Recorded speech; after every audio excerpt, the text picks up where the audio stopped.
Greetings, humans. You have entered the Command Zone, your destination for all aspects of Elder Dragon Highlander. Enjoy your stay. Hello, everybody, and welcome back to another episode of the Command Zone podcast. We have a very special episode today. We are doing a budget upgrade on a new March of the Machine Precon. This is the Growing Threat Precon, and we have a special guest here who did that budget upgrade. It's Murph. Hello, it is I, Murph, here to upgrade some budgets. I mean, decks. On a budget. On a budget. Yeah, I edit game nights, I direct game nights, I do extra turn stuff. Yeah, some game nights live involvement, all sorts of stuff here at the Command Zone. So A Swiss Army Murph. Swiss Army Murph. That was my nickname in high school. Swiss Army Murph? Not actually, no. This Precon is a ton of fun. It is Orzhov, so it's black and white, and it's based around the new incubate mechanic. So we'll talk a little bit more about that once we get into the commanders, but this episode, we are going to add 10 cards to this deck to put it in tip-top shape. We're going to remove 10 cards that are sort of gumming up the works a little bit. And we're trying it on a new, cheaper budget. Only $10 for this upgrade. So you can buy the Precon, spend an extra 10-ish bucks, and you're going to have this deck in great shape. And you can get those 10 cards and more if you want to pick up singles from this Precon or the Precon itself from cardkingdom.com/command.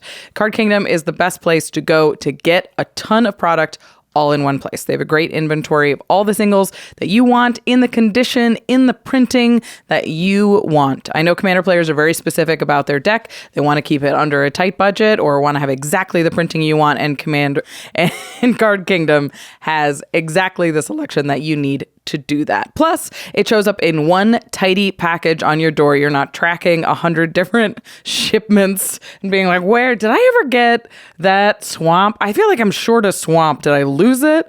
It all shows up in one box and you can put it in sleeves right away. Again, go to cardkingdom.com/command to get all of the magic cards you want and support the show. And while you're supporting the show, you can use our other affiliate link over at ultrapro.com/command. They've got the best magic accessories. Plus, they have all of the officially licensed magic art. So all of the art that you love and see on all of these cards, especially in Precons, they tend to make products for every single Precon. If you fall in love with the Growing Threat Precon, you can check out ultrapro.com, see if they have the sleeves to match, the deck box to match, the playmat to match. And then you'll show up to your game store representing the new completed Brimaz. Dum, dum, dum. You can get all of that and more at your local game store or at ultrapro.com/command if you need a little bit more selection. The other way to support the show is directly. You can go to patreon.com/commandzone. If you become a patron, you get a ton of cool perks depending on the level that you are at. But all of them get access to game nights and extra turns one day early. Exclusive access to the show. And I love that patrons get to see it a day early because they get to catch stuff that we're like, we miss, and we'll go like, oh God, That's definitely happened. Like, we'll watch these episodes over and over and over and over and over again to make sure that we think they're perfect. But even so, sometimes, occasionally something will slip through and a patron's like, why is it like that? Are you sure it's supposed to be like that? And we're like, shoot. No. Thank you, patrons. So come and edit our work last minute. Catch those little things by becoming a patron at patreon.com/commandzone. Another perk of being a patron is we shout out one lucky patron every single episode. And this episode is dedicated to Alyssa Telling. Boy. Think you rock, Alyssa. Sorry. You have an easy one. I don't know what happened. I just don't think you read the words on the page quite right. I didn't. I was focused on the Alyssa, and then I put the I in the brain just like, I don't know. Look. All right. Let's get into the main topic today. We have a very fun topic. We are doing the budget upgrade on the Growing Threat Precon. 10 cards in, 10 cards out. Only $10. We're going to get to that in a little bit. First, let's just talk about what's in this box. Yeah, so let's start with the face commander. The commander's that's on the front. That is Brimaz, Blight of Oreskos. It's a legendary creature, Phyrexian Cats. Whenever you cast a Phyrexian creature or artifact creature spell, incubate X, where X is that spell's mana value. We'll get to incubate in a minute. At the beginning of each end step, if a Phyrexian died under your control this turn, proliferate. And it's 2 white-black, 3/4 creature. So Incubates is a new mechanic from the new set, March of the Machine. Basically, it means, so whenever you incubate X, you put that many counters on an incubator token, and it's just an artifact. It's not a creature at that moment or any time. It's just chilling there, waiting for you to pay 2 mana into it. Once you pay 2 mana into it, at instant speed, you can flip it over, and those counters stay on it. Yep. So say you, for example, with Brimaz, you cast a Phyrexian creature spell that costs 3 mana. You will incubate 3, put an artifact token out, put 3 counters on it, and then at any time during the game, you can pay 2, flip it over, and now instead of just an artifact, it is now an artifact creature. That's a 3/3. And notably, they are also Phyrexians, so that is important for Brimaz's second ability of when they die. You proliferate. So if they go to the graveyard just as an artifact token, does that triggers Brimaz or no? That does not trigger Because they're not Phyrexians? Yes, that does not trigger the if a Phyrexian died clause at the end of Brimaz. Okay, so you've got to flip them over into real boys before they die to trigger Brimaz. But that proliferate is going to be very powerful with all of these little +1/+1 counters floating around. For sure. The backup commander in this product is another one of the team up commanders. There's two legendary creatures in one. This one's Moira and Teshar. For 3, a white and a black, this is a 4/5 flying Phyrexian spirit bird. It feels like there should be commas in these. It's just one long thing. Legendary creature, Phyrexian spirit bird. Where do you take a breath? And then it says, whenever you cast a historic spell, remember historic is a saga, an artifact, or a legendary spell. Whenever you cast a historic spell, return target non-land permanent from your graveyard to the battlefield. It gains haste.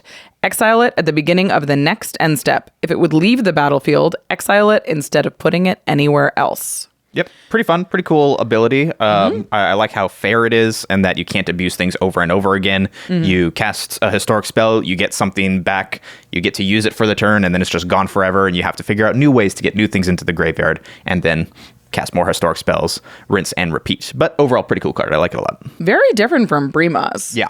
The crossover obviously is the artifact synergies, but it's doing sort of a totally different thing. Cool. All right. Well, let's get into the 99. Let's talk about what kind of cards they put into this deck. So we're going to break everything down into the stats. We've done it. Excellent work, Marv. Thank you. Roll pro at this. I've done deck stats before. All right, so we're going to break down all of the cards in the 99 into the categories so we get a better feel for what the deck actually does. Yeah, so overall, in the way that the deck is constructed out of the box, ramp, it has about 14 pieces, which is pretty respectable. Like, we like that much ramp. Card draw, 6. Not great, a little lower than I'd like. Single target removal, 12. It's a lot of single target removal. There's been a lot of single target removal in these precons. Yes. Which is kind of nice. Yeah, it is nice. Like, we like having that removal, and for what it's worth, the single target removal isn't always the greatest, and it can be a little bit narrow, so it's good to have a lot of them to be able to shore up any type of weaknesses that the deck might have, whatever it needs to deal with. Board wipes, we have 4. Wow. Which honestly is higher than that most. Is high. Yeah. I mean, I'm down. I like it. It's Commander wants also- things to die. It's also higher than a lot of the other precons in this group out of the 5. 4 is high. But it makes sense when you've got like all of these tokens that you've built up on the side that are just sort of chilling. Yeah. And then you can board wipe and be like, oh, they're all boys. And you don't Now have we flip boys. them over. Where'd your boys go? Yeah. So Okay. understandable in the deck. Yeah. And then lands, 38s. Probably like 1 or 2 higher than I'd like, but seems fine. 38 is a great place to start. Once you figure out like how much ramp you actually want in the deck and how easy it is to find lands in the deck, 38 is often where I start, and then we'll replace a couple with modal spells or something. Oftentimes you start there, and then we'll like cut a couple down to like 37 or 36, at least in my experience.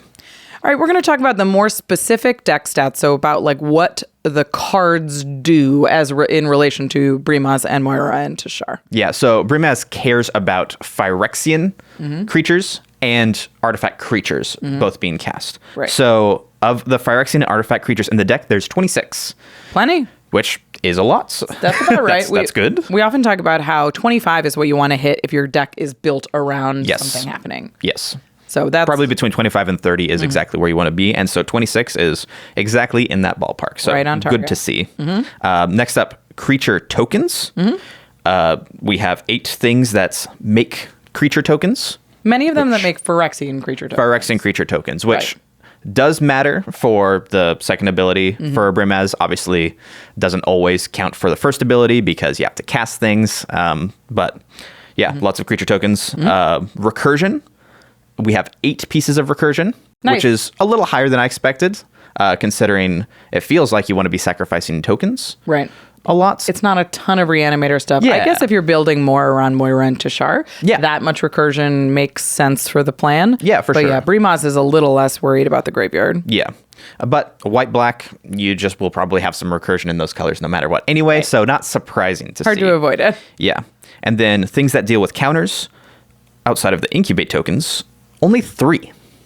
That's an interesting. That's crazy to me. That's an interesting thing about this deck is the commander, the face commander says proliferate. It says proliferate on the text, on the bottom part of the text. Whenever a Phyrexian creature you control dies, proliferate. And there's a number of incubate cards. Yeah. Not as many as you'd think. But like, it feels like if you have proliferate, you really want to build around like a synergy with counters. Yeah. And it really doesn't least show something. up here other than obviously the incubate tokens on Brimaz himself. So strangely a little low. A little low. I find. Yeah. For sure.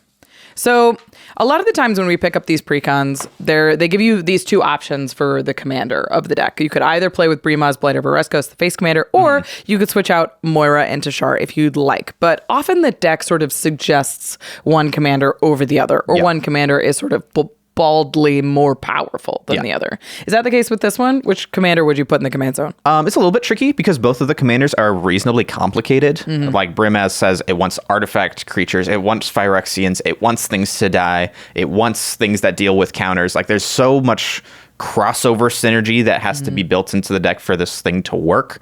But also the other face commander has like kind of a completely different plan. It is also pretty powerful, but at least when I was taking a look at the deck list, it feels like that plan is not nearly as well supported. I agree. Yeah. Brimaz, it really feels like it's built into these Phyrexian theme and these incubate tokens. And while Moira and Teshar are cool, they don't seem to synergize as much. Yeah, because there's a lot of Phyrexians in the sets. Yeah. In this Precon. And it feels like the only reason that those are there is because of Brimaz. And you probably don't want most of those there if you're going with Moira and Teshar. Right. Yeah. So I think just the way that the deck is constructed, Brimaz is pretty much the only choice that we can go with if we're only swapping out 10 cards. I feel like the deck is going to have to need a much more like big overhaul in order to be able to make Moira and Teshar work. Which it could work very easily, and it's a very cool commander. I like it a lot. Yeah. I just don't think that out of the box, it's a great fit. I agree. All right. Well, we're going to talk about the budget upgrade in a little bit, but first we're going to talk about the value that comes in the product itself. We're going to talk about the value of the reprints specifically. Obviously, we don't know the value of the new cards yet. Those haven't settled. But we're talking about the 65 reprints in the box and the total value of them. So I will provide the drum roll if you'll provide the total reprint value. Of course. Total reprint value is $85.45. Ooh. Womp womp. That's a little low. That's quite low. It's pretty low. So if we compare it to precons of the past, the recent past anyway, we've seen a general trend of the more recent precons being a little bit higher than that. So in Commander 2019, it was the average reprint value was around $80, so closer to what we're seeing. But then in the 2021 Forgotten Realms, precons were around 115, so significantly more. Neon Dynasty was the lowest, with only $73 as the average reprint value. But then Baldur's Gate was up to 104. Brothers War was 95. All Will Be One averaged about $101. So 85 is lower than what we typically want for this kind of product. It's not the lowest of the low, but honestly, I would have liked to see above 90 per se. That would have been nice, would have been ideal. Yeah, I think when it gets to the 90s, we're like perfectly comfortable and happy with the value of it. We should mention that this value is the value of the box before these cards have been announced. Yeah. So the price does tend to go down once the reprints are announced, as with all reprints. Mm-hmm. So we're comparing the prices before the precons are actually announced, but they're all compared at roughly the same time. Yes. So this is $85 now, but will likely be worth a little bit less in the reprint category even after. For sure, which is good. We like it when Wizards prints more cards and gets more reprints out there. People can afford cards. It's great. Yeah, it's and there are some reprints in here that we need to just keep seeing be reprinted. So we're going to go through the notable reprints in this deck. This is all cards worth more than $2. These are the ones that feel like you're getting a little bit of value out of them. And we're going to separate them into cards that are $5 and more, and then cards that are between $2 and $5. Yeah. So Rachel, you want to know how many cards that are $5 or above in this deck? How many, Murph? One. Oh boy. There's one. It is Ancient Stone Idol. Oh, Ancient Stone Idol. First How of all, are you above $5? Yeah, I didn't even realize that this card was above $5 because it's a pretty niche card. Doesn't see a ton of play. Yeah, it's very popular, and it often gets printed in precons. Yeah, it's it hasn't really seen much printing beyond. It was C18 was when it was. Oh yeah, is that the last time it was printed? Yeah, I think that was when it was initially just the one printed. printing. Okay. I think it's got just the one printing. Sense. Well, Ancient Stone Idol is sitting at $7 right now. I guess good to see that price come down for the Ancient Stone Idol Hopefully fans. It'll crash to 2 or something. I do like Ancient Stone Idol. It's cool. It's fun. Yeah, it definitely has its place. It's a little strange in this deck. I guess if you cast a big a 10 mana spell, you get a 10 incubate token. Yeah, I think they were just looking at big artifact creatures that could go in the sense. deck, and Ancient Stone Idol was an option. That is an option. And it goes. All right, well, that was a quick category. We're going to go into the $2 to $5 section. This one's a little bigger. Yes, so between $2 and $5, there are 13 cards, which better than one. Yeah. We like that a lot more. Mm-hmm. So we're going to rapid fire off a few things. So we've got Fetid Heath. At $4.50. Yes, that is the filter lands from Shadowmoor. Yeah, a good reprint. We don't want these to be expensive. Exactly. We got Massacre Worm at $4. Nice that Massacre Worm is only $4. I know, the M21 printing, I think, just completely crushed it. The best. I love it. Love it. Love it. Phyrexian Triniform's about $4. Mm-hmm. Quarn's Bastion is about $4 or so. That's the proliferate one. Land. The Aether Flues, that's one of the plane chase cards. Yeah, we didn't mention, but this deck, all of these precons include 10 plane chase cards, 5 new ones, 5 reprints. Mm-hmm. And we don't include them when we're talking about how the deck works or the functionality of the deck, because they're sort of a separate entity, but we do include them when we're talking about the overall value of the deck, because they do have monetary value, including Aetherflues, which is about $3. Yeah, it's true. If you haven't played with Plane Chase, this is a good way to get into it, and at the very least, try it. Yeah. And some of these planes being about $3 or $4 or something, and your planar deck needs to be 30, 40 cards or something like that. So seeing a lot of these get reprinted, I think is very, very beneficial. Nice. Very nice. Undercity Reaches, which is another plane from Plane Chase, also is sitting around $3. Hopefully this brings it down. Mm-hmm. Nettlecyst is around $3. It's a great win con in an artifact deck. Yeah, not too shabby. Phyrexian Scriptures is $2.75. That's the Saga board wipe. Mm-hmm. We like that card. Very fun. Soul of New Phyrexia is $2.50. I'm surprised this is up to $2.50. Can't believe it's above $1. Yeah, it's been a while since it's been printed, I guess. Not a good card.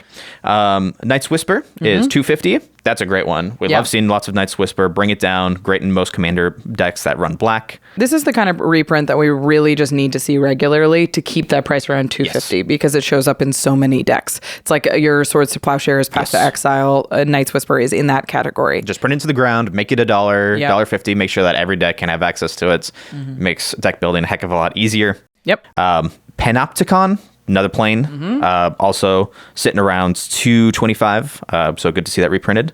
Soul Ring, still $2.25. Still above $2, kicking. I can't believe Soul Ring's still above $2. How many Soul Rings do you think are in this house? So many. So many. I mean, how many Soul Rings do you think are just in your house? Oh my God. Yeah, exactly.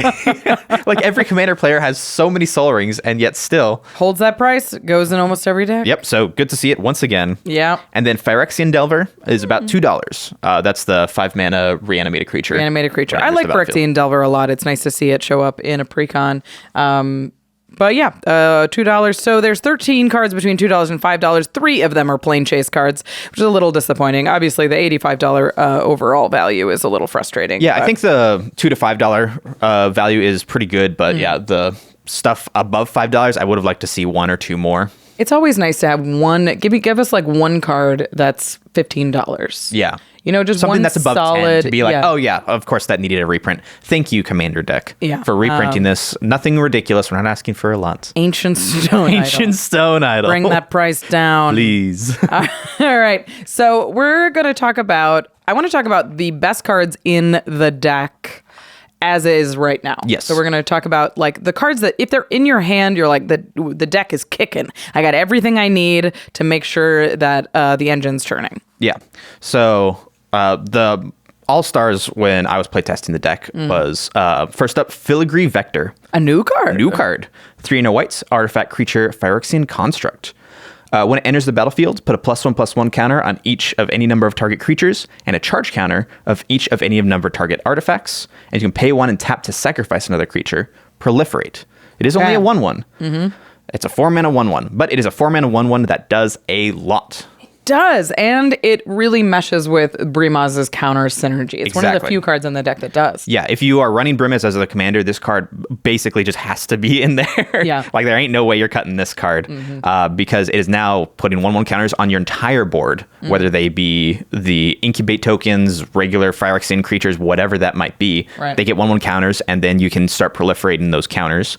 The charge counters is a little bit strange because I was looking through the deck, and there's nothing that adds charge counters. So strange. There's nothing that cares about charge counters. It's so bizarre. You would think that there would be more There's counters proliferate on the commander. in the deck. Just a couple things. And they made a new card. It feels like there was some last minute swaps or something like that. But something like that. Or they put it on there to make it just fit in other decks a little bit better. Yeah, for sure. Yeah, it's better that it has it, I suppose. Yeah. Like, I'm glad it includes strictly it. Better. It's just strange that it doesn't have any synergy with the deck it was designed to be in. And then be able to sacrifice any additional artifacts to proliferate. Again, proliferating is already good considering you just put a 1/1 counter on every single one of your creatures.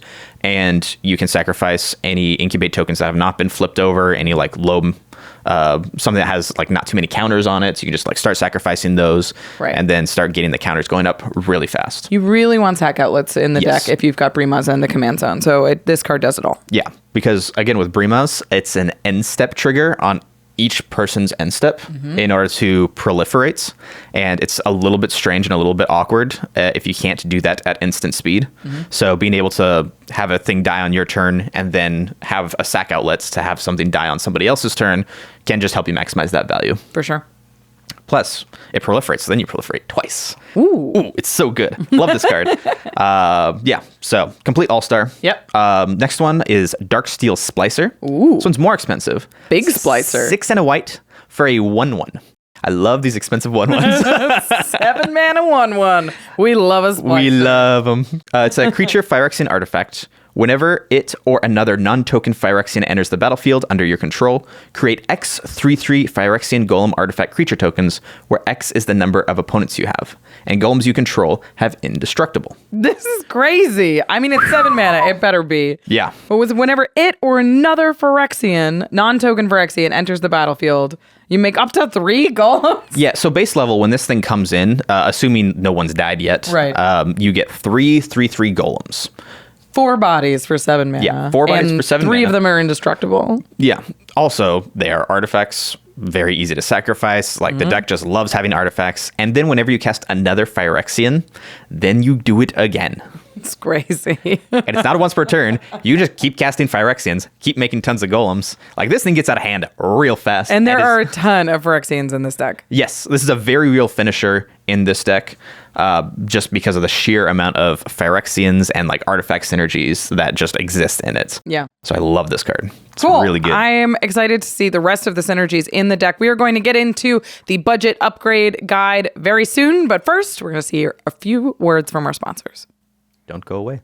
All right, I'm going to cast Rampant Growth. Chauffeur, Yes, sir. find a forest for me, please. Of course, sir. Okay, wait, what is happening here? Isn't it great? I got the idea from Indeed. The hiring website? Yeah, when you sponsor a job post on Indeed, they do all the searching for you. Just like you don't want to waste time looking through your library, you don't want to waste hours browsing multiple job sites. But with Indeed, you can attract, interview, and hire all in one place. Indeed's powerful matching tool gives you a short list of candidates whose resumes match your job description the moment you sponsor a post. It's like hiring at flash speed.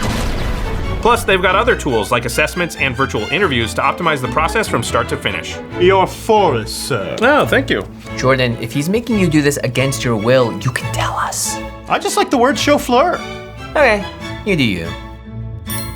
Now with Indeed, you only pay for quality applications that meet your hiring criteria. Visit Indeed.com/CommandZone to start hiring now. Just go to Indeed.com/CommandZone. Again, Indeed.com/CommandZone. Terms and conditions apply. Cost per application pricing not available for everyone. Need to hire? You need Indeed. Today's episode is sponsored by Honey, the easy way to save when shopping on your iPhone or computer. Greetings! I'm Zira, the Golden Sting.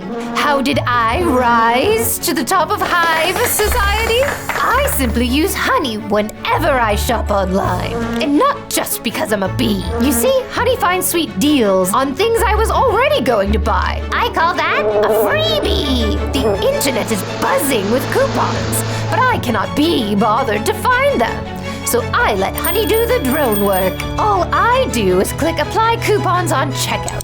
Then Honey swarms the web for excellent deals while I'm free to live like a queen as prices drop. And Honey doesn't just work on desktops, it works on your iPhone too. Just activate it on Safari on your phone and save on the go. Why, just yesterday I saved $5 on this lavish yellow jacket.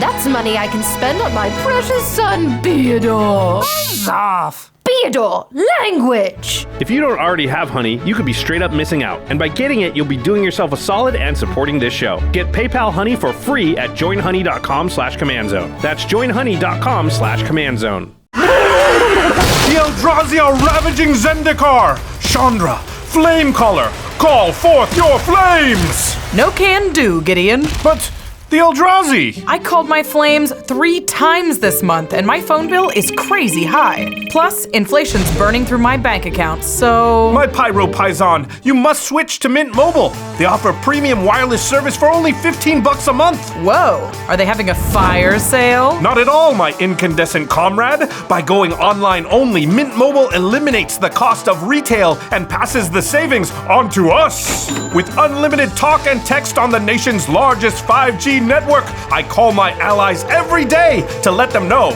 I'm still alive. And you got to keep your number in contacts? Correct, my fiery friend. Wow, in that case, I'll call my flames right now.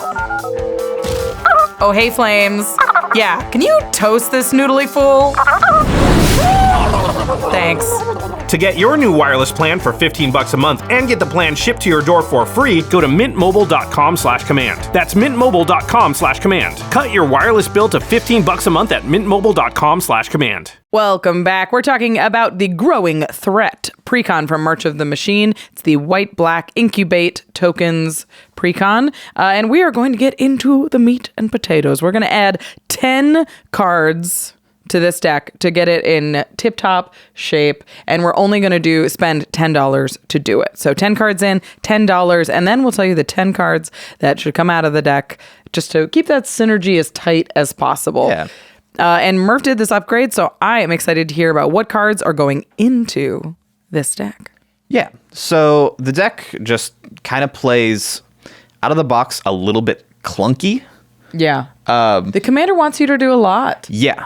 It's just pulling so many different directions, and it could very easily, you could build the commander only pulling in one direction. But because the deck itself is pulling in so many different directions, I feel like let's just keep it that way, but let's focus it a little bit tighter. Right. I think with our ads, because I think we have this a little bit later on. But the biggest issue with the deck straight off the bat is it has 15 cards in it that are 6 mana value or more. Oh my God. That's a lot. It's so... And you see what they're doing, because Yes. they're like, the higher CMC, the bigger your incubate tokens. Yes. But the problem is the incubate tokens don't really have trample, they don't really have evasion, they're just sort of big boys. Yeah, big, dumb stuff. So making them a 6/6 versus a 4/4 just really isn't a huge difference. Yeah, it's just, it does not matter that much. Right. And it really harms the curve. Yeah. And because of that, like the commander wants you to cast what it feels like lots of Phyrexians and lots of artifact creatures instead of just a couple big ones. So I felt like going into it, that was the biggest like problem with it, is that it just has too much stuff on the high end, not enough stuff on the low end. And I love high end cards. I like casual commander, but man, oh man, is this deck clunky. Yeah, it really feels like you need to add in a lot of redundancy on the things that you need to make this work. So we're adding sack outlets, we're adding card draw, we're adding like just cheaper Phyrexians to smooth out the operations of this deck, which really does want things to happen in a very specific order. Yeah. So let's talk about some of the cards that I added to the deck. So first up is Chronomancer. Oh. This is a card from the Warhammer decks. Yeah. It's go ahead and read it. Let me read it. Chronomancer is a 1 and a black for an artifact creature Necron wizard. He's a 1/1 with flying. He has an activated ability that says 1 tap, sacrifice another artifact, draw a card. Unearth 2 and a black. This card does it all. Yeah. So what you're really looking for with this commander is as much overlap with the synergies as you can possibly get. So this card is good because it's an artifact creature. So triggers Your commander. It is not a Phyrexian, unfortunately, so you don't get that trigger when it dies. But it provides a really, really good way to be able to use your artifact incubator tokens that are just kind of sitting around that you don't really want to flip over or anything, and just try to get some more cards. And as it is, the deck only has like 6 pieces of card draw anyway. Repeatable card draw is huge. Exactly. And Chronomancer, like if it sticks on the board, it'll just keep your deck going. It'll keep you churning through cards, give you a use for all those incubate tokens, and just keep the deck firing on all cylinders, which a lot of cards that are currently in the deck don't really do. Yeah. I think this is a great ad. Yeah. So moving on the... also, Chronomancer is only 25 cents. 25 cents. Worth every quarter. Worth every quarter. Easy.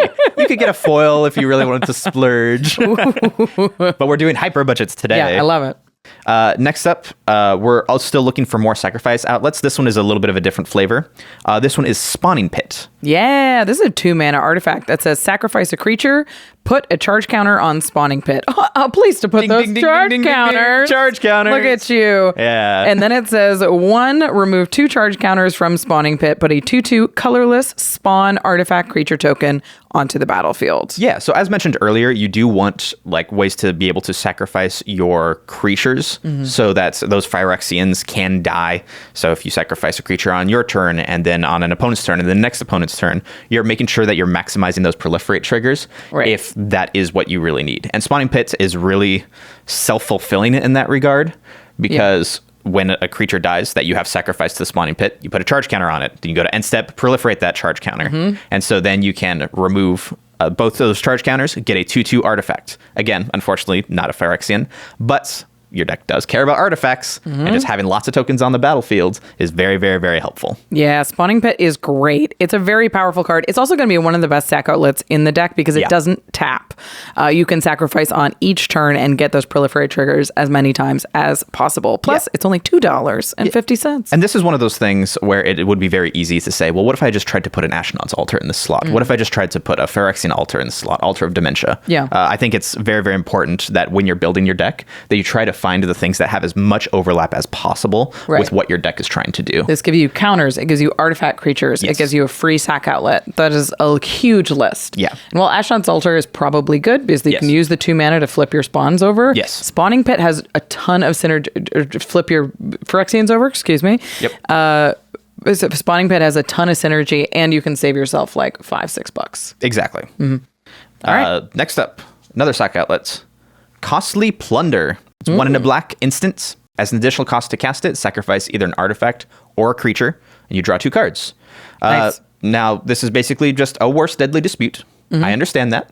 But the Deadly Dispute is still like $2, $3, $4 or something like that. So it's not quite hyper budget that we were looking for. And Costly Plunder is only 25 cents. Only 25 cents. If you were to change more than 10 cards, I feel like you would probably want a few more of these types of effects. Again, because those artifacts, those incubator tokens are just going to be lying around doing absolutely nothing.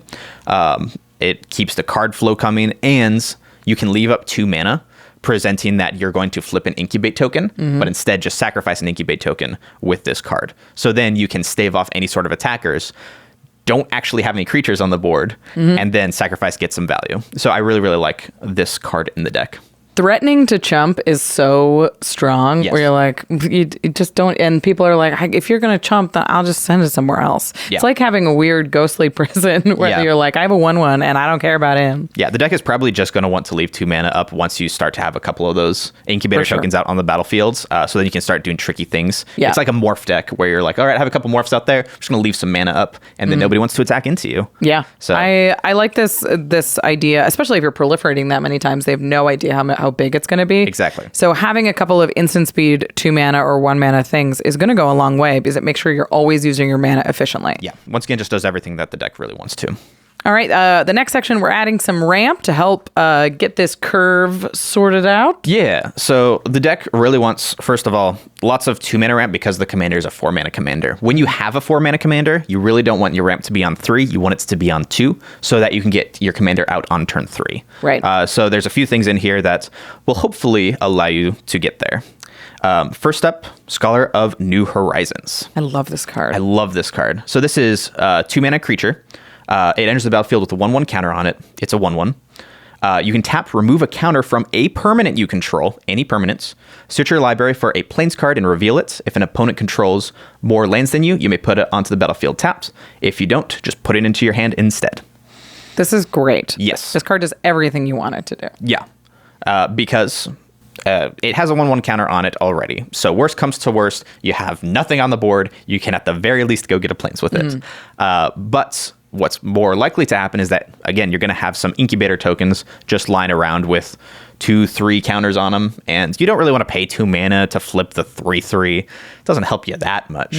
So why not instead just use this, the Scholar of New Horizons, and just remove a counter from every turn to ramp. Yeah. I mean, either ramp or just draw. Like, if you're drawing a plains, it's still drawing a card. Especially in a Precon environment, I found it's very, very important for you to be able to hit your land drops. For sure. Yeah. Actually, that's just the case in Commander in general. Please hit your land drops, everybody. It's so important. Yeah, but it's ramp means nothing if you don't hit your land drops. It's very, very valuable because it makes sure that you can get to that long game, that you are still competitive in that long game. So it ramps you early, makes sure that you're hitting your land drops late. Like, no matter where this card is played, it's really, really good. Yeah, especially in a deck like this with so many activated abilities. Yeah. You have places to put that mana, so having mana is just going to be valuable at any point in the game. You just want mana. You want to cast all your big stuff. You want to use the 2 mana to flip over some stuff. Very, very good. Next up, we have Mere Convert. This one is 25 cents from... Oh, yeah. Scholar of New Horizons, only 75 cents. Yes. These are all like kind of recent cards. This one, it's 2 mana, artifact creature, Phyrexian Mirror. It has Toxic 1, and you can tap, pay 2 life to add a mana of any color. Nice. Yeah, so... It's Phyrexian. Yep. It's an artifact creature. Yep. And it taps for mana. Yep. Also, if you can chip in for 1 toxic damage, that proliferate is going to go a long way. You're going to be proliferating a lot in this deck no matter what. And if you can get Toxic 1 just a couple times in on one person or on a couple of people, then suddenly that's a clock. Maybe it's a clock that you don't want, but in that case, just use it for mana. It's fine. This guy's just a jack of all trades for being able to do what you want. Mirror of all trades. And once again, I feel like it's very easy to look and say, this deck needs more 2 mana ramp. Let's put in a Fellwar Stone. Right. well, what if you put in a card that actually does what your commander wants to do? Right. It's a Phyrexian. It'll trigger Yes. it when it comes in. It'll trigger it when it dies. Yes. It does a lot of work that Felwar Stone just can't do. Cares about all your artifact synergies, cares about all the Phyrexian synergies. Or artifact creature Yeah, artifact synergies. creature synergies. And just having cheap artifact creatures or cheap Phyrexians that you can cast once your commander's in play, just chain a few of those things together, get some incubate tokens on the battlefield, is very powerful and something that the deck struggles to do a little bit out of the box. Especially when you're working on a budget, I think synergy is so important. Because if you can't like buy the best cards with the value that you want to put into a deck like this, you can buy cards that work really well together. I think that's the fun part about budget, is that you have to shore up your weaknesses not through just buying the best cards, but by constructing the best synergy. Yeah, very cool. All right, this next one is great. They keep reprinting it, and thank goodness they do. Yeah. It's Inspiring Statuary. Inspiring Statuary. This is only 50 cents. 50 cents. I thought that this was more expensive. I had this card in the back of my mind. And I'm like, it's like $5 or something. There ain't no way it's going to fit in the budget of $10 or something. But no, it's 50 cents. It's awesome. Great. Inspiring Statuary is a 3-mana artifact that says non-artifact spells you cast have improvise, which means you can tap artifacts to cast non-artifact spells. Yeah. Basically. Yeah. Which is sweet. Like, then you're putting all these incubate tokens to work. Yeah, exactly. So I think that this card really, really shines because it specifically cares about non-artifact spells that you're casting. And this deck does have a lot of non-artifact spells. It has a lot of creatures that are just Phyrexians. It has not a ton, but decent amounts of like instants and sorceries. So there's plenty of stuff in this deck that is going to be not artifacts. And yet you're still making all these artifact tokens with Brimaz, right? So I think that this card, if you can land it, it's probably going to be one of the best cards in the deck. Yeah. It also leaves your mana open to use those activated abilities. Exactly. So you can just leave those incubator tokens up, and then you can flip some over with those, use some activated abilities, whatever you need to do. Yeah. Just try to present some trickiness on the board. And again, hopefully then you won't get attacked as much. This next one really should have been in the deck. Yeah. It's Everflowing Chalice. Where are you? It's 0 mana. Yes. But it has multi-kicker too. And it enters the battlefield with a charge counter on it for each time it was kicked. Add a colorless for each charge counter on Everflowing Chalice. So Yeah. So 2 mana, it taps for 1 colorless. 4 mana, it taps for 2 colorless and has 2 charge counters on it.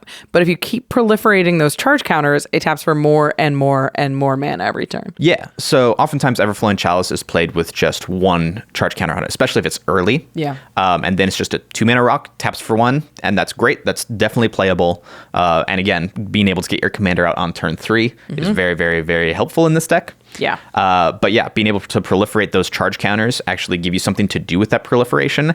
And not to mention, there was that other card that puts charge counters on things. There's nothing in the deck that deals with it. So we just put a card in there that deals with charge counters. Pretty great. Pretty good. Great. $1.25 for Everflowing Chalice. Worth the pickup for this deck for sure. Absolutely. All right. Next up this is a little bit of a different category.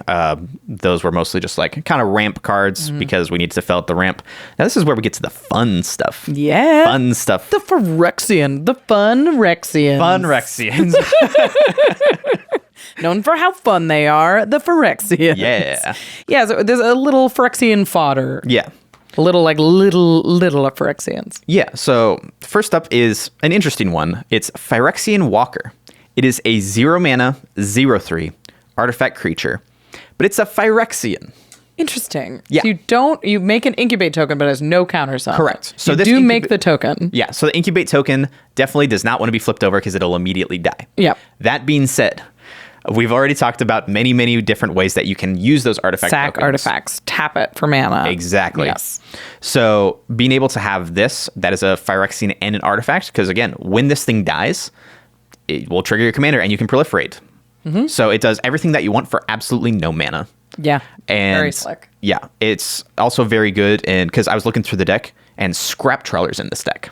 Ooh. So Phyrexian Walker, obviously you still can't get it back if the artifact tokens die, but basically Right. any other artifact dies and you have a Scrap Trawler out, you can get this Phyrexian Walker out. And there's so many sacrifice outlets that are already in the deck / that we just put in the deck. That's Put in a lot of work. Yeah, that's going to put in a lot of work if you get out with Scrap Trawler, and will definitely be an all-star. This is one of the more expensive cards in the budget, which I think is really funny. It's $2. It's $2 for Phyrexian Yeah, it's Walker. from like Visions. $2, 0 mana. 0 mana. This would have been a great place to reprint Phyrexian Walker. I know, right? Wizards. Thanks a lot. But yeah, it's just a ton of fun to reuse over and over. We've got a couple of new cards on here. Yeah, so Might Overseer. So this is 3 and a white. It's a Phyrexian. It's got first strike. As long as it's your turn, creature tokens you control get +1/+0 and have first strike. You can pay 3 and a Phyrexian white mana to create a 1/1 colorless Phyrexian Might artifact creature token with Toxic 1, and this creature can't block. And this creature's a 4/2. So this is one that I haven't really seen much of. Obviously, it's from a pretty recent set. It's from All Will Be One. But the reason that I think it shines is, again, it is a Phyrexian. So just having that overlap with any of your finishers / engine pieces is really, really good. Triggers your commander. This does a lot. I mean, it's 4 mana. It comes down. It's Phyrexian, triggers your commander. Then it gives your incubate tokens first strike, which is a nightmare. Nobody wants to block of like a 4/4 first strike. Exactly. With a real card. Yeah. And then it has an ability that makes Phyrexian tokens, and it doesn't tap. Yeah. And it's Phyrexian artifact creature tokens. So I feel like a broken record here, but your deck wants to have Phyrexians die. It has like artifact sack outlets and everything, and they have Toxic 1. So if any of them connect, then you're starting on that proliferate train with trying to proliferate the toxic, the poison counters. Yeah, just a hint of toxic. Yeah, Just so this card, gives the deck a lot more punching power than it usually has.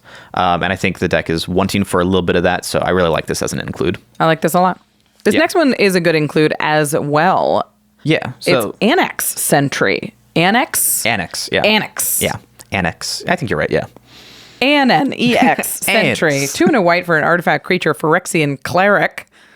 A strange combo. Is a 1/4 with Toxic 1, and when it enters the battlefield, exile target artifact or creature an opponent controls with mana value 3 or less until Annex Sentry leaves the battlefield.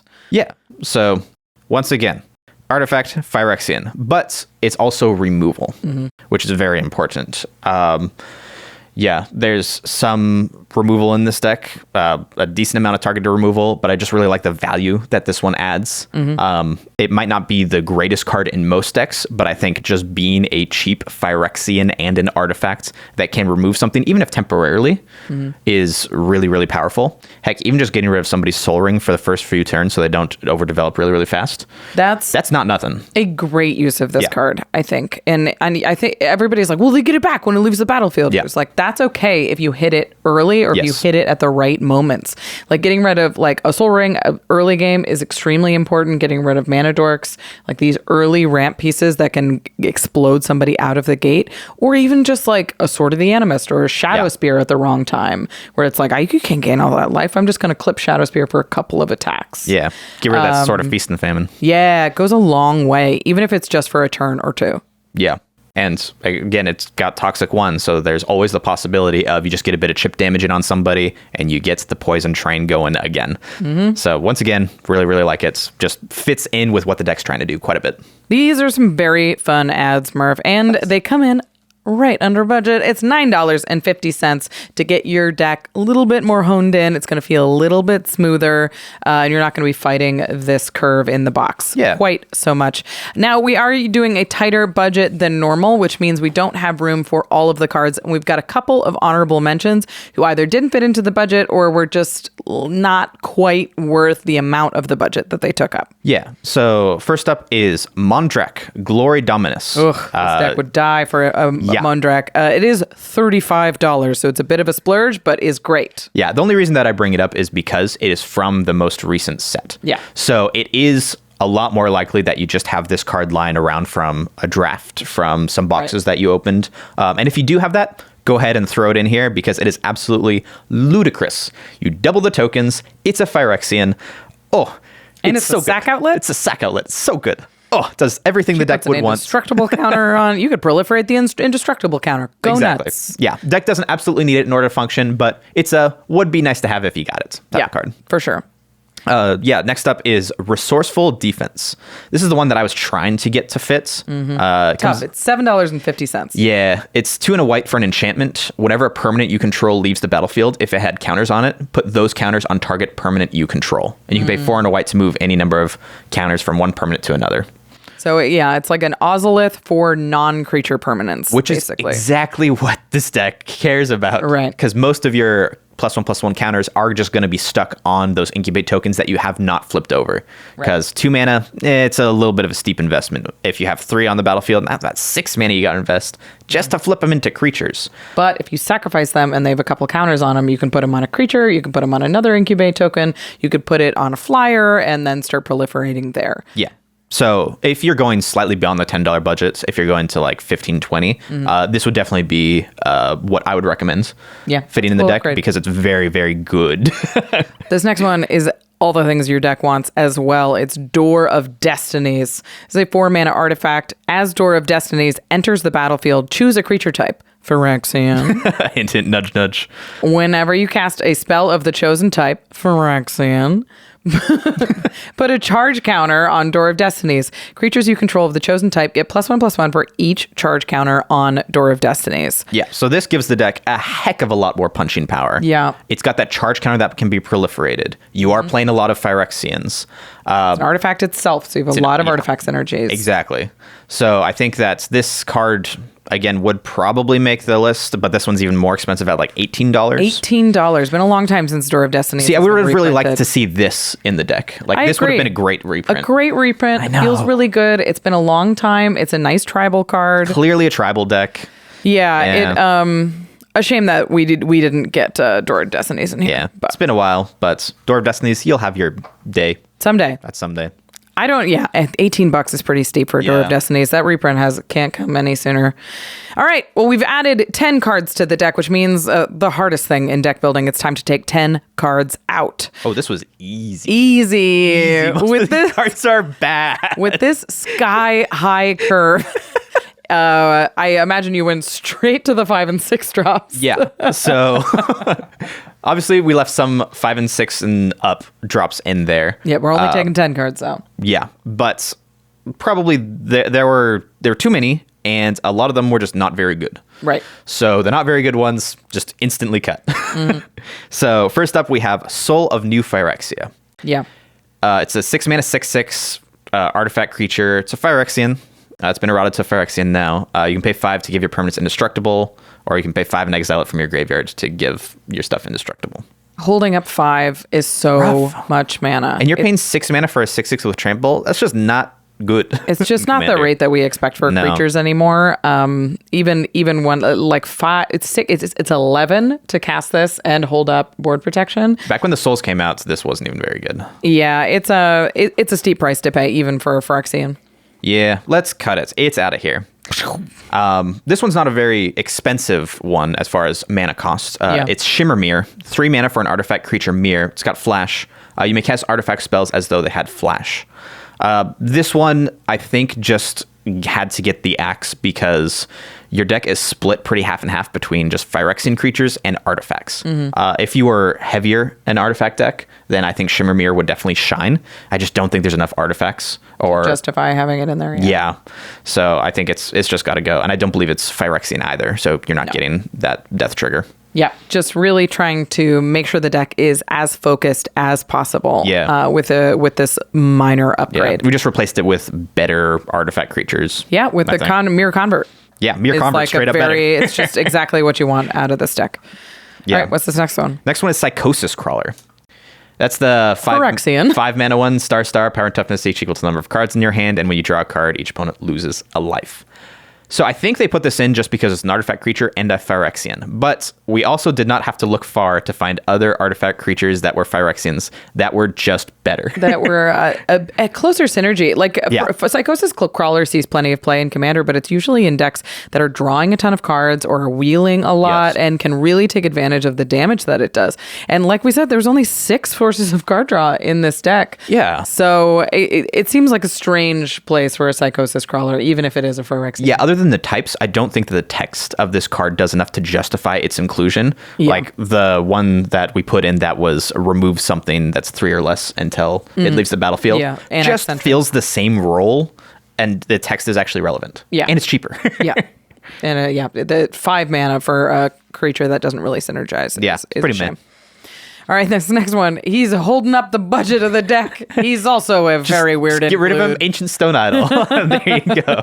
You can sell him, get some of the budget of your deck back. Like we said, getting a 10 mana incubate token or 10/10 incubate token just isn't great unless you can give it some kind of evasion or some kind of trample or like just make it a real threat that can't just be chumped. Yeah, So I think Ancient Stone Idol's home is in something that's either makes tokens and can not proliferate, populate those Populate tokens, them, because it makes 6/12s, a combat focused deck, or maybe just a reanimator deck. And this deck is not quite any of those.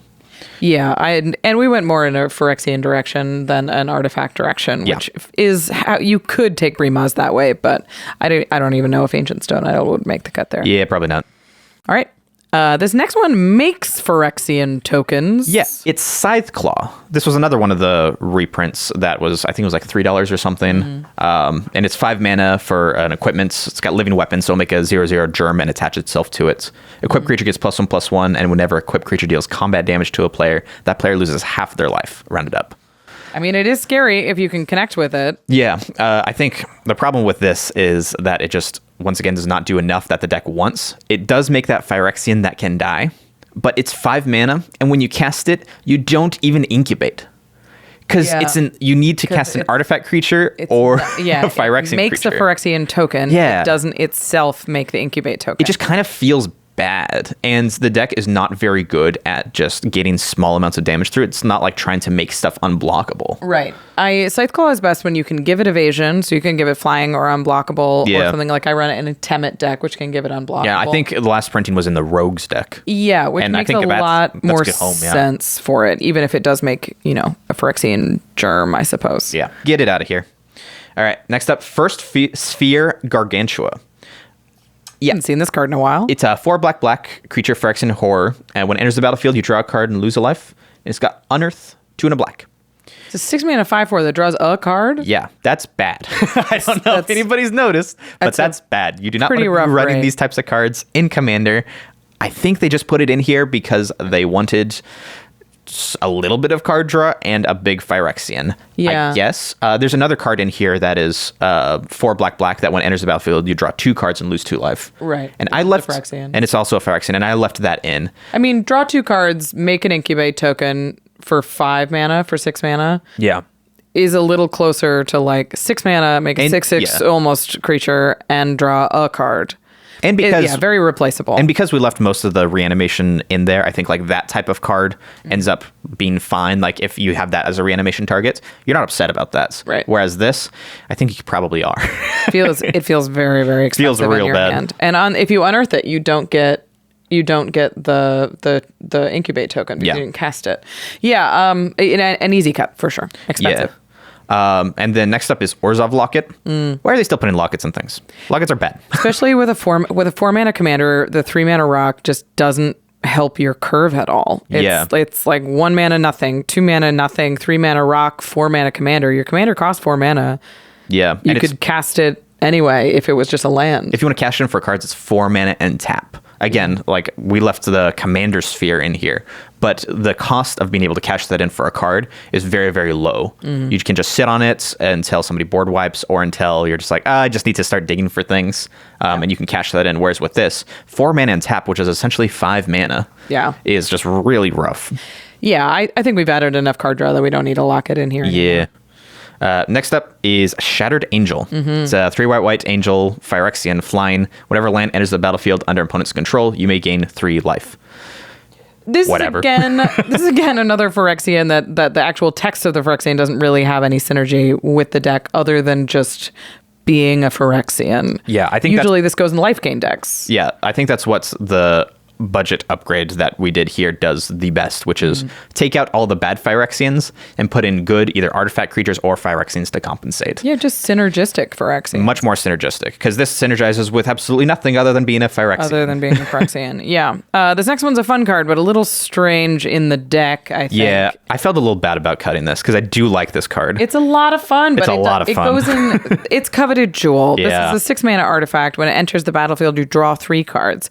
Then it says, and then it taps to add 3 mana of any color. So it's a Gilded Lotus, plus it draws 3 cards. And then it says, whenever one or more creatures an opponent controls attack you and aren't blocked, that player draws 3 cards and gains control of Coveted Jewel.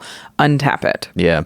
So it's good in decks that can take it back, that run a lot of evasive creatures, or that can sack and recur artifacts, or that can copy artifacts. To be fair, we can sack artifacts. We can't necessarily recur them very easily. So it would be, it's like 3 mana, draw 3 if you have a sack outlet. Yeah. Otherwise, you're sort of stuck with this big target on your head. Yeah, and it is fun to introduce this to the game. It's like the Monarch, where you just start passing the Monarch around. Yeah, it's Super Monarch, where you just keep passing it around. Everyone's drawing cards, having a good time. I just think that the deck is clunky enough as is, and I think that this is not helping it at all.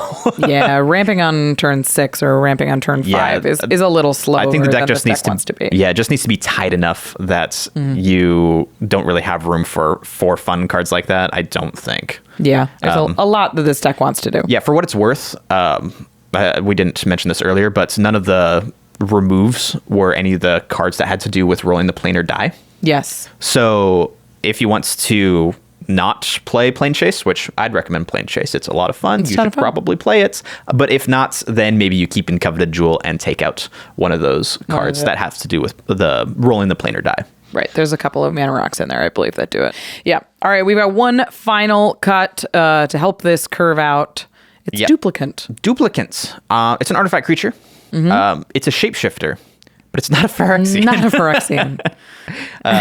Once again, Meteor Golem is also in the deck, and Meteor Golem stayed, but Duplicant went. There's a lot of targeted removal in the deck. Yes. We already have a good amount of targeted removal. Meteor Golem is a lot more flexible. The 7 mana, I feel, is a little bit more of an upside, honestly, because you can, now that we've fixed our ramp, and so our ramp is a lot better, having that extra 7 mana try to get a really, really big incubate token, not the worst. But yeah, this one's just a little strange to me because there's not a ton of good ways to reanimate it. There's a few, but not a ton. Yeah. And you're in black-white. There's a lot more efficient ways to remove creatures specifically. Like Duplicant can be good in red decks that don't have great answers to any creature, like especially indestructible creatures. But in white and black, you have various. Yeah. So Duplicant seems a little overcosted when you have very efficient options for that. For sure. All right. So let's talk through how the deck actually plays out. Like we've talked about it a little bit, but when you sit down and you've made this upgrade, how do you want the game to play out? You basically just want to ramp your commander out ASAP. It's pretty par for the course for commander, honestly. But I think the important thing to remember is that you probably want to hold some of your cheaper Phyrexians in your hand until you get your commander out. Because if you have nothing to do on 2 or 3, and you're like, but I have this 2 mana Phyrexian that I want to play, unless it's like the Mirror Convert or something that helps you get your commander, you probably want to sit on that and hold it until you get your commander out, so that then you can start that incubate train going. Because if you're not making incubate tokens, your deck's not doing a lot. Right. Yeah. So make sure you get your commander down, hold some Phyrexians in your hand, and then start to generate that sweet machine value. And honestly, the way that the deck wins most of the time is literally just by attacking. There's plenty of big stuff in the deck. The incubate tokens can get plenty big. Yeah, there's a massacre worm. That's it. That's a good way to take people out. Yep. There's board wipes and stuff. Like we mentioned, you can flip over your incubate tokens and just start attacking. So I think it's generating that value until you get to a point where you just have a massive army, swing out, win. Cool. Get some punching power. Very cool. Thank you for upgrading this deck for us, Murph. Oh, you're quite welcome. To the listeners, what do you think of the growing threat Precon? Any cards we missed that you were like, this card would be great. Why isn't it in the deck? Any cards that we suggested to take out and add that you disagree with, where you're like, I don't like that card, or you're not correct to take that card out. Magic players love telling us that Tell us. we're wrong. we do read the comments. We comments. do want to see what you have to say about these decks. We're curious how you're building Brimaz, or maybe you're building Moira and Teshar and you've got some cool tech for them, because it does seem like a super different deck.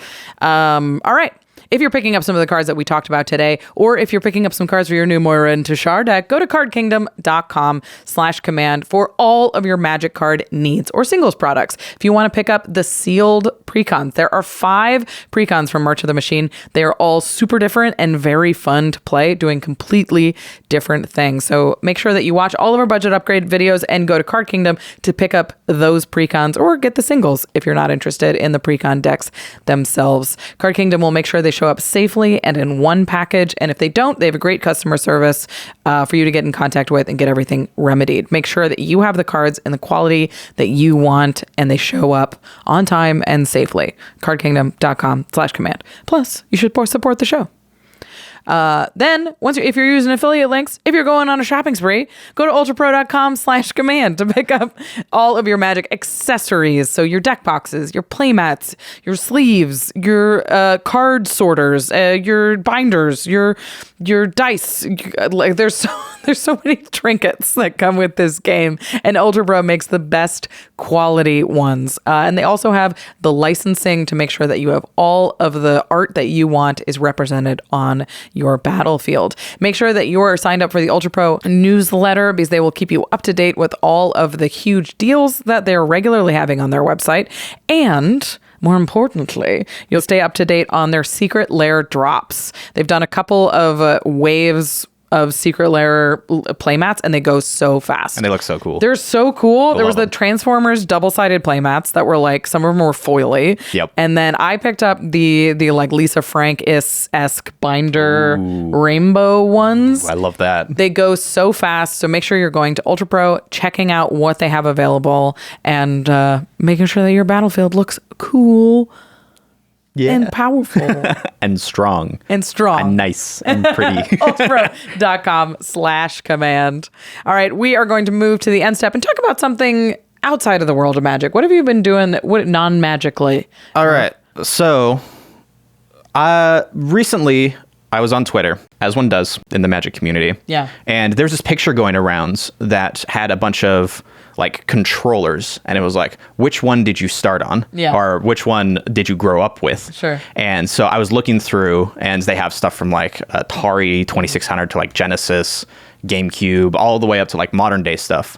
And I was looking through, and I couldn't find the one that I grew up with. Yeah. And that would be... There are props. I'm so excited. Show and tell time if you were watching the video. Look at this. The Sega Saturn. Nice. So this is a system that is very near and dear to my heart. Yeah. This thing came out in 1995, competed with the PlayStation 1 and the Nintendo 64, and I have recently found that not a lot of people know about it. So I am here to educate the general populace about this system. Well, okay, what were your games? What did you play? So...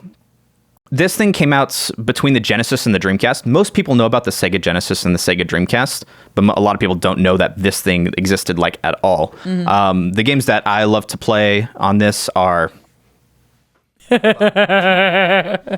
Tomb Raider. Nice. Turns out Tomb Raider was made for the Saturn. People think of the Tomb Raider as like such a Sony PlayStation franchise. No, they made it for the Saturn first, and then they made a PlayStation version. I think the PlayStation version ended up releasing day and date with the Saturn version, but this was originally what they made it for. For the podcast listeners, this is the case it's in is like a giant cassette. So like an actual like tape cassette box. Yeah, they are CDs. They're CDs. They're okay. CDs, but it's a giant case for no reason. So legitimately, when you are trying to collect these now, it's such a pain to get a case that's in good condition because they crack all the time. Yeah. So games, because the system wasn't very popular, unfortunately, and because the cases break a ton, If you want a game in good condition, it's like pretty expensive. Like this is one of the less expensive games, and it's still like $40. Yeah. Completes. Yeah, so I like to play this. Sonic 3D Blast, Sonic R, love those. But my favorite franchise on the Saturn is the Panzer Dragoon games. So Panzer Dragoon. Yeah, so Ooh. this is the crown jewel of my video game collection. Yeah? Right here, yeah. So this is actually a reproduction case because, again, the cases break all the time. Yeah. But this has 4 discs in it. So it's basically an RPG. The Okay. Panzer Dragoon Saga is the name of this game Yeah. that I'm holding right here. Most of the Panzer Dragoon games are rail shooters, kind of like Star Fox, Okay. like Star Fox 64. Yeah. But this one's an RPG that they specifically made to try to compete with Final Fantasy VII.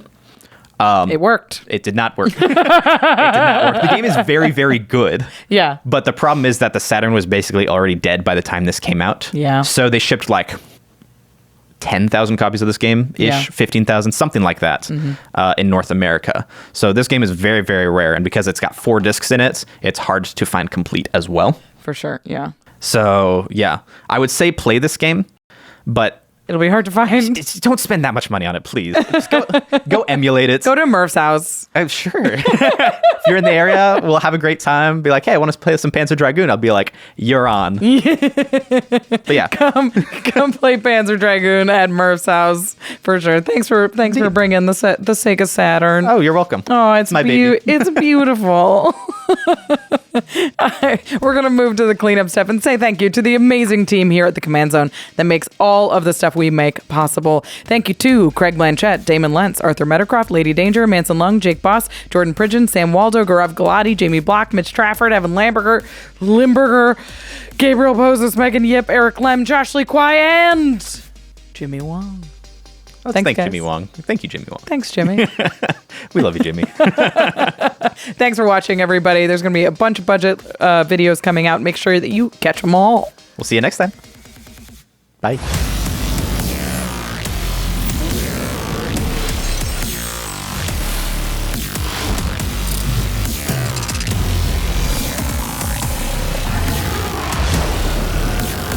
Thank you for your attention. For further inquiries, send an email to commandcast@rocketjump.com or ask us on Twitter @JFWong and @JoshLeeQuai. See you later, alligator. Greetings, humans.